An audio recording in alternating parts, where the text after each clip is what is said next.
On a fait le choix de pouvoir vous présenter un maximum d'actions qui peuvent se mettre en place au sein des quartiers. On part du principe que la pratique d'activité a pour bénéfice de permettre de rompre l'isolement à travers les échanges et les rencontres qu'elles peuvent générer. Alors aujourd'hui, les générations d'après, effectivement, elles, à la lumière effectivement de ce qu'ils ont vu pour leurs parents, se projettent dans cet avenir d'une longévité beaucoup plus importante. Et c'est un peu de ça aussi dont on va parler, c'est cette manière de se projeter, alors sans faire dans l'angélisme et sans faire non plus dans le catastrophisme, mais essayer de faire en sorte que chacun, pour soi, individuellement, on prenne conscience effectivement que on a une part active à prendre sur notre destin, mais ça c'est tout au long de notre vie, mais à des moments particuliers de la vie, peut-être que ça se joue de manière un peu différente. Hein. Il y a des âges de la vie, et il y a des moments, la vie n'est pas un long fleuve tranquille, sinon on le saurait, mais il y a des moments dans la vie où il y a des passages qui sont un peu plus particuliers que d'autres. Donc prendre conscience de cette part active que l'on peut prendre sur sa vie, d'un point de vue personnel, en fonction de qui je suis et de mon histoire, et plus on vieillit, et plus effectivement, à la fois notre histoire est longue, mais pour reprendre un titre d'un livre qui s'appelle L'espèce fabulatrice de Nancy Houston, nous sommes des êtres qui nous racontons des histoires, ce qu'un philosophe comme Paul Ricoeur va appeler l'identité narrative, c'est-à-dire tout au long de notre vie, on se raconte des histoires, on raconte des histoires.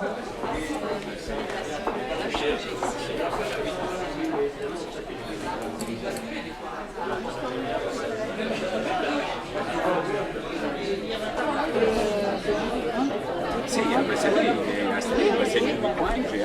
Oui. C'est 8 points qui est installé. Qu'est-ce que ça donne pour l'instant? C'est bien. Oui, c'est bien reparti.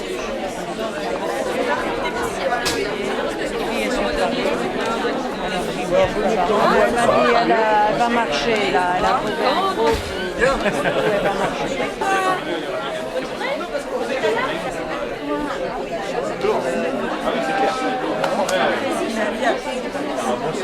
C'est aussi un après-midi autour du café, autour des crêpes, autour de... C'est très varié. Jeudi prochain, on va faire un après-midi crêpes, donc de salon, pliage de serviettes. Voilà. Plus branché, plus cool, plus in. Par exemple, bon, d'accord, ce sont des généralités, mais ils font plus jeunes dans leur façon de s'habiller. Il n'est pas rare de voir des papis ou des mamies en jean avec des tennis ou des Nike ou des mamies faire du roller ou même du ski. Enfin, oui, je veux dire, les grands-parents font plus jeunes en général. Ce sont eux qui vont permettre le lien intergénérationnel. Et ça, faut le noter parce que c'est important. Le lien intergénérationnel.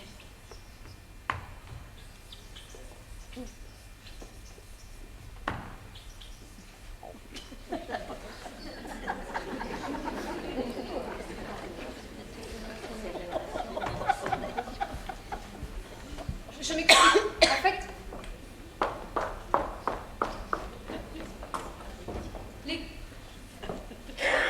les grands-parents accompagnent et témoignent.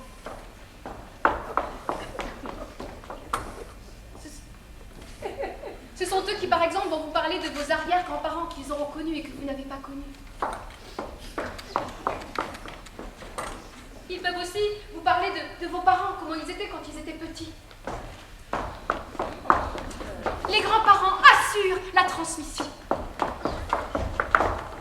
d'une époque, d'une génération à l'autre. Ce sont les témoins, les passeurs de votre histoire. Finalement. Ah non, la semoule est molle, le mouton est moins mou. La mamie de Momo n'a pas aimé le mot molle, elle a pensé que la mémé de Mimi se moquait d'elle, la moutarde lui est montée au nez et la mamie Molette a mordu le mollet de la mémé de Mimi. Hein. Elle l'a mâché. Elle l'a méchamment amoché. C'est moche. Maintenant, la mémé de Mimi a mal. Aïe. Oh, c'est très bien d'ailleurs. Alors, Mimi dit à Momo, dis-moi Momo, c'est quoi cette mamie qui a la manie de mordre la mémé sans motif? Quelle malotrue! Ta mamie est une morue. Quoi? Dit Momo. Ma mamie, une morue? Ta mémé à toi, elle est ma boule. Ma boule, ma mémé à moi, dit Mimi. Ça lui a mis les boules. Ah non, Momo, dit Mimi. C'est ta mamie qui est une vieille merlue emmerdante. Oh ouais. Ta mémé à toi, elle est mortelle, elle a une mine de moineau et elle est à moitié moite-moite de la moumoute. Oh, mollo, dit Mimi. Ma mémé à moi n'est pas moutonnée de la moumoute. Écoute-moi, Momo. Tu montes sur ta moto, tu ramasses ta mamie, elle met son manteau, tu mets le moteur et tu t'en vas dans le monde. Le monde t'attend, t'entends? Non mais, ma mémé n'est pas ramollie de la moelle. Non mais de quoi je me mêle, dit Mimi.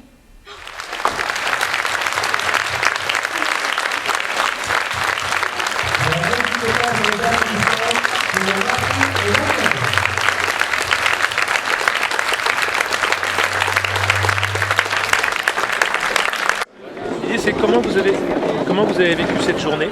Alors depuis ce matin. La vieillesse, c'est une étape, c'est pas simple, surtout lorsqu'on arrive à un certain âge. Alors est-ce que c'est une chance ou pas une chance? Si on se réfère au titre du forum, oui. C'est une chance, parce qu'il faut savoir quand même que nous avons eu la chance, comme on nous l'a dit, d'avoir eu une longue vie. Enfin longue, nous n'avons pas 100 ans, nous en avons quand même. Je trouve que 80, c'est déjà une étape. Pour nous, c'était très bien. Ouais. Il n'y en a pas assez, il en faudrait plus, souvent. Plus de journées comme ça ou c'est-à-dire Des journées comme ça avec enfin tout quoi. Au niveau animation, c'était formidable. Enchanté et en plus dans beaucoup de joie. On a trouvé beaucoup de joie dans cette journée avec des gens qui avaient vraiment envie d'échanger, de partager, d'évoquer aussi des besoins, des souhaits et en même temps aussi d'affirmer ce qu'ils font. Parce que bon, vieillir, c'est aussi être encore occupé et puis inviter les autres à venir avec eux, ou près d'eux. Et j'ai beaucoup aimé cette ouverture d'esprit. Ah oui, c'est sûr, hein, sûr, hein, parce que c'est très très agréable. Moi, j'avais une amie qui devait venir avec moi, c'est dommage, elle n'a pas pu venir, mais je vais lui dire que c'est regrettable. Alors c'est pour ça qu'il faut refaire ça. Merci. Les exposants sont très sympas, on trouve ce qu'on a ce qu'on cherche.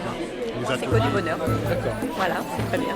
Et puis, je sais pas, les gens, ils sont aimables, souriants, ils sont avenants. C'est que du profit.